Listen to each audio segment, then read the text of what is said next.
Assalamualaikum warahmatullahi wabarakatuh. Bertemu lagi di pelajaran sosiologi.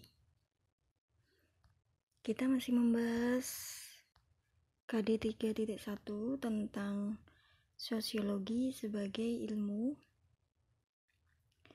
Dan kita sudah mencapai pada ruang lingkup yang ke-7. Terakhir berarti ya, tentang tokoh perintis sosiologi. Langsung saja kita bahas tokoh yang pertama, yaitu Auguste Comte. Bacanya Auguste Comte. Beliau adalah bapak sosiologi dunia. Begini wajahnya. Kemudian ini ada biografi singkatnya, bisa kalian baca sendiri. Nama lengkapnya lengkap banget, itu panjang, tapi lebih dikenalnya dengan Auguste Comte.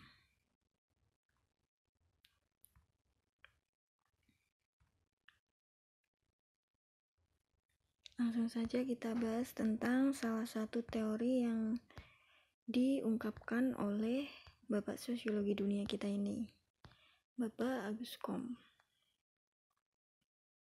Sebenarnya ada beberapa gagasan teori, cuma yang saya bahas di sini cuma beberapa. Tiap satu tokohnya, tiap sosiolognya bisa cuma 1, 2, 3, tergantung.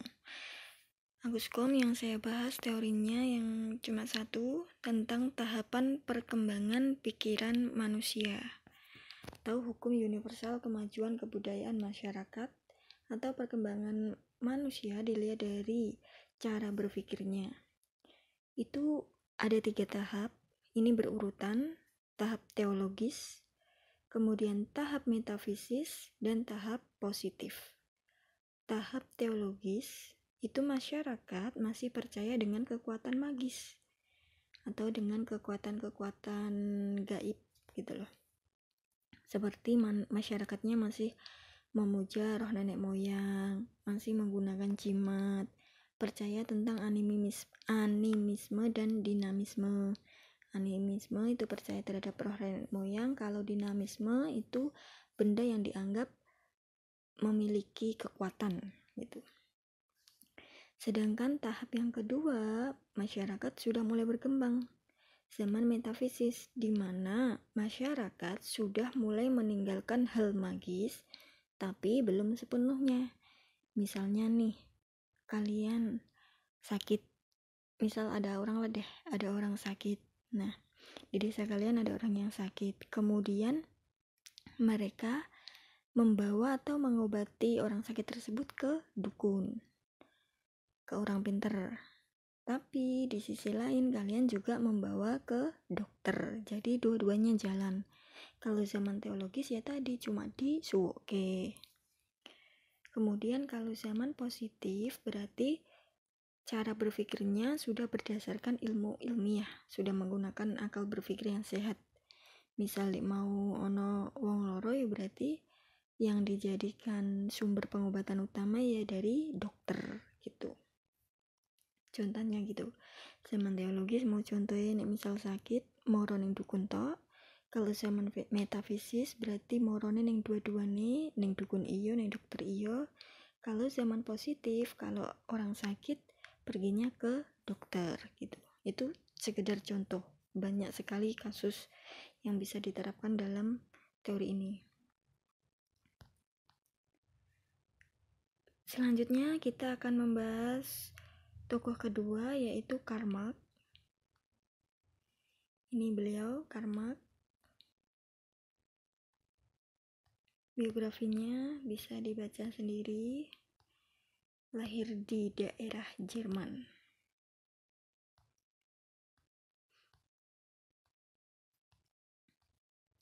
Teorinya tentang sejarah perjuangan kelas atau teori konflik. Nah, konflik yang terjadi antara siapa? Antara dua kelas, yaitu kaum borjuis dan proletar. Borjuis itu orang-orang yang memiliki modal atau kelas atas, sedangkan proletar itu buruhnya. Nah, atau kaum dari kelas bawah. Hubungan antara keduanya itu bertentangan. Kenapa bisa bertentangan? Karena mereka memiliki tujuan yang berbeda. Borjuis pengen mendapatkan keuntungan yang besar, sedangkan kaum proletar pengen hidupnya sejahtera untuk memenuhi kebutuhan dengan meminta gaji yang tinggi. Intinya gini, dalam sebuah industri ada kaum borjuis dan kaum proletar. Kaum borjuis itu yang memiliki pabriknya, sedangkan proletar itu yang karyawannya atau pegawainya. Nah, si borjuis ini memberikan gaji kepada proletar cuma sedikit, tapi tenaga proletar itu dieksploitasi, diporsir. Kemudian ada suatu ketika si proletar ini sadar bahwa mereka ini cuma dieksploitasi. Masa saya sudah memberikan tenaga saya dengan penuh kok gaji saya cuma segini. Gimana saya hidup sejahtera sedangkan mereka cuma tinggal merintah, cuma pemilik modal, kok malah mereka yang lebih diuntungkan. Nah, akhirnya terjadi konflik antara kedua belah pihak. Gitu cerita dari konfliknya. Nah, tadi karena proletar sadar kalau mereka itu dieksploitasi, akhirnya mereka berusaha memperjuangkan kehidupannya. Selanjutnya kita akan membahas tokoh yang ketiga, yaitu Max Weber. Ini kayak orang India ini, hidungnya mancung, Max Weber. Lahirnya di Jerman juga, seperti Karl Marx tadi.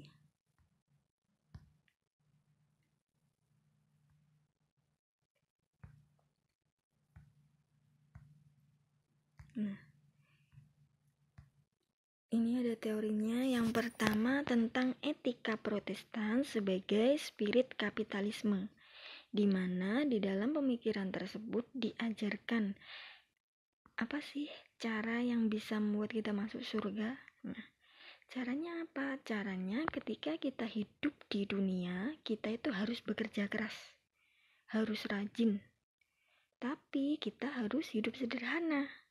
Dan hasil keuntungan atau hasil penghasilan kita sebaiknya diberikan kepada orang lain juga, atau istilahnya sedekah. Nah, ketika kamu bisa hidup seperti itu, nanti kamu akan masuk surga. Seperti itu. Yang kedua, pemikirannya tentang tindakan sosial. Tindakan sosial berarti tindakan atau perilaku yang memiliki makna dan diarahkan untuk orang lain. Apa sih tujuan kamu melakukan tindakan tersebut? Apa yang mendorong kamu melakukan perilaku tersebut? Tujuannya apa? Caramu untuk mencapai tujuanmu itu apa? Nah, itu dibahas di tindakan sosial. Kemudian yang ketiga, Max Weber ini juga membahas tentang stratifikasi. Stratifikasi itu pengelompokan masyarakat secara bertingkat. Ada kelas atas, kelas menengah, dan kelas bawah gitu.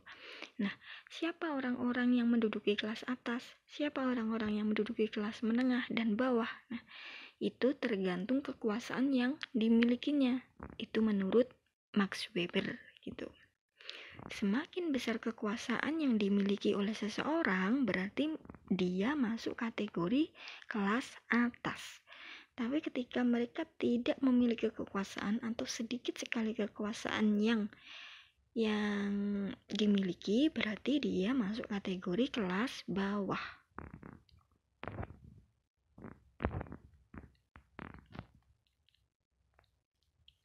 Selanjutnya yaitu Emil Durkheim. Bacanya Emil ya, bukan Emile. Emil Durkheim.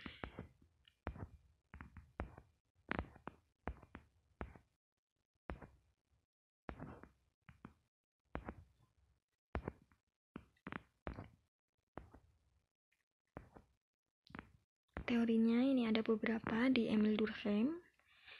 Yang pertama, kita bahas tentang teori solidaritas atau kebersamaan yang terjalin antar masyarakat. Itu dibedakan menjadi dua, ada solidaritas mekanis dan solidaritas organis. Ciri utamanya, kalau solidaritas mekanis itu biasanya terdapat di pedesaan. Kalau organis biasanya terdapat di perkotaan. Nah, kalian kira-kira bisa membayangkan kan tentang kebersamaan antar anggota masyarakat yang terjadi di desa dan antar masyarakat yang ada di kota seperti apa? Nah, ini ciri-cirinya. Kalau solidaritas mekanis, pembagian kerja rendah. Maksudnya apa? Maksudnya tidak ada yang dispesialisasikan. Oh, kamu bagian ini, dia bagian itu nggak ada. Tapi kalau di organis itu ada. Oh, kamu yang bagian perakitan ya. Nah, kamu nanti yang bagian pengemasan ya, itu ada dibedakan. Kesadaran kolektif kuat.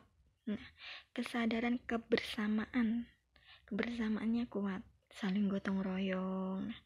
Kalau di organis itu biasanya individualis, jadi kesadaran kolektifnya rendah. Nek mekanis, hukum represifnya dominan, sedangkan organis, hukum restitutifnya yang dominan. Hukum represif, hukum yang bisa membuat orang jera. Biasanya itu ya kayak dipukuli, dikucilkan. Kalau restitutif itu yang sekiranya hukumannya tidak berat, tapi bisa memulihkan seseorang agar mau berbuat baik lagi gitu.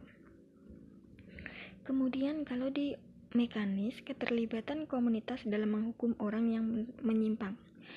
Nah, misal nih ada orang yang menyimpang atau mencuri, salah satunya mencuri, terus nanti mesti sa kampung anggaran kata maling mesti langsung melu ngrumbiungi, melu gebuki. Nah, itu kalau di mekanis. Kalau organis, yang berhak melakukan pengendalian atau yang menghukum orang yang menyimpang itu adalah badan-badan hukum seperti kantor polisi. Nah, paling nggak awalnya diserahkan dulu kepada Bapak RT, kemudian diserahkan kepada polisi gitu. Saling ketergantungannya rendah. Soalnya apa? Kadang satu orang itu bisa menguasai beberapa keahlian. Misalnya kalau dalam hal pertanian, seorang petani iso tandur, iso matun, iso ngocor dan lain-lain. Tapi kalau di organis, saling ketergantungannya tinggi. Karena apa? Saling membutuhkan. Soalnya dia hanya bisa satu keahlian saja. Seperti tadi, kayak ono bagian perakitan. Nah, dia cuma bisa bagian perakitan saja. Dia membutuhkan orang lain untuk membentuk sebuah mobil. Ada pengemasan perakitan, ada dilas apa-apa. Itu kan jadi mereka saling bergantung satu sama lain. Nah, ini tadi solidaritas di pedesaan, organis di perkotaan. Ini masih membahas tentang pemikiran dari Emil Durkheim. Yang kedua tentang teori bunuh diri. Alasan-alasan orang bunuh diri itu apa sih? Itu dibahas oleh Emil Durkheim. Yang pertama, ada tipe fatalistik. Nah, tipe fatalistik ini keadaan di mana ada aturan yang sangat mengikat. Aturannya terlalu mengekang seseorang sehingga seseorang tadi itu merasa tertekan. Nah, sehingga dia itu tidak merasa bebas karena terikat oleh aturan yang sangat kuat. Nah, contohnya apa? Contohnya, kalian tahu artis-artis Korea yang bunuh diri? Nah, kenapa mereka? Karena bisa juga karena beban kerja yang tinggi. Maksudnya apa? Ada aturan di manajemennya. Dia harus begini. Dia nggak boleh gemuk, harus menjaga postur tubuhnya. Kayak gitu kan nggak bebas hidup kita, kayak diatur banget. Nah, Kemudian apalagi ada kayak netizennya yang suka julid, membuat mereka merasa tertekan. Kalau mereka tidak berkualitas bener kan kadang bisa sampai menyebabkan mereka bunuh diri toh. Kalau anomi, mereka melakukan bunuh diri karena situasi dalam masyarakat itu tidak ada aturan, sehingga dia bingung. Gimana nih, nggak ada pegangan hidup, nggak ada aturan yang bisa membuat dia tenang. Akhirnya dia ya udahlah, mending bunuh diri aja daripada kondisinya kayak gini. Itu anomi. Kemudian altruistik. Nah, altruistik itu terjadi ketika tingkat integrasinya atau tingkat hubungan sosial dengan masyarakatnya itu tinggi. Nah, dia merasa memiliki tanggung jawab yang besar kepada masyarakat. Nah, contohnya apa? Kalian tahu pasukan kamikaze?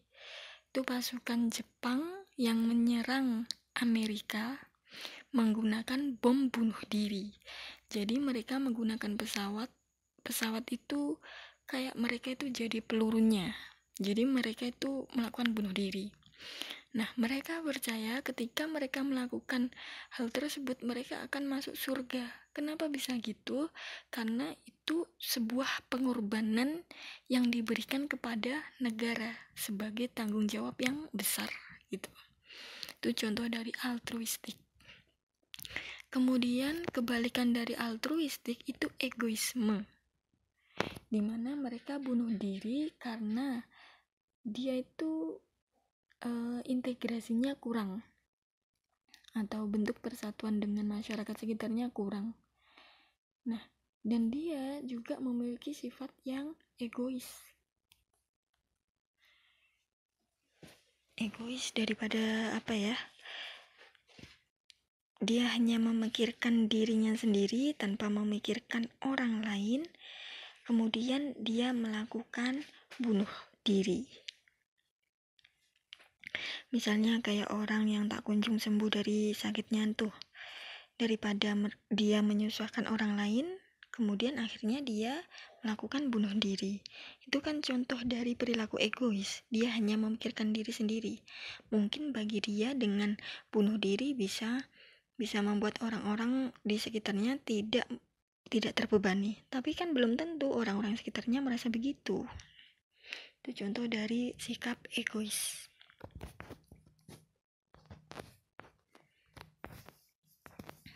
Masih Emil Durkheim. Yang ketiga, pemikirannya tentang fakta sosial. Fakta sosial itu berisi tentang cara berpikir, bertindak, bisa berupa aturan yang merupakan milik bersama dan memaksa seseorang tersebut untuk menganut fakta tersebut. Jadi fakta-fakta ini berisi tentang aturan-aturan, bagaimana cara kita bersikap dalam masyarakat. Nah, aturan tersebut disepakati oleh masyarakat dan aturan itu sifatnya memaksa kita agar kita harus patuh sesuai fakta tersebut. Nah, contohnya nih, misal di sekolah ada fakta yang berupa aturan yang mengatur warga sekolah di SMA Negeri 1 Ngawen. Misalnya kalian harus tepat waktu. Sebelum jam 7 sudah berada di sekolahan. Kalau lebih dari jam 7 berarti kategorinya telat. Nah, ketika telat kamu akan diberi sanksi. Entah bersih-bersih, entah hormat kepada bendera dan lain sebagainya, tergantung. Itu kan sesuatu hal yang memang dipaksakan kepada semua warga SMA Negeri 1 Ngawen dan harus ditaati. Itu contoh dari fakta sosial. Nah, sekian untuk pertemuan kali ini. Kita bahas 4 tokoh dulu, sisanya bisa kita pelajari atau bisa kita lakukan di minggu depan. Nah, yang jadi pertanyaan saya, coba nih kalian berikan contoh. Ada 3 pertanyaan, kalian cukup jawab 1 pertanyaan saja. Coba berikan contoh dari kasus bunuh diri yang bertipe fatalistik, oke? Kemudian yang kedua, pertanyaan kedua, coba kalian berikan contoh kasus yang sesuai dengan teorinya Agus Combe tentang tadi tahapan cara berpikir manusia. Kemudian soal nomor 3, coba kalian sebutkan contoh konflik yang kalian temui di lingkungan sekitar kalian. Pilih salah satu saja. Kalian mau jawab pertanyaan yang mana? Oke? Sekian dari saya. Wassalamualaikum warahmatullahi wabarakatuh.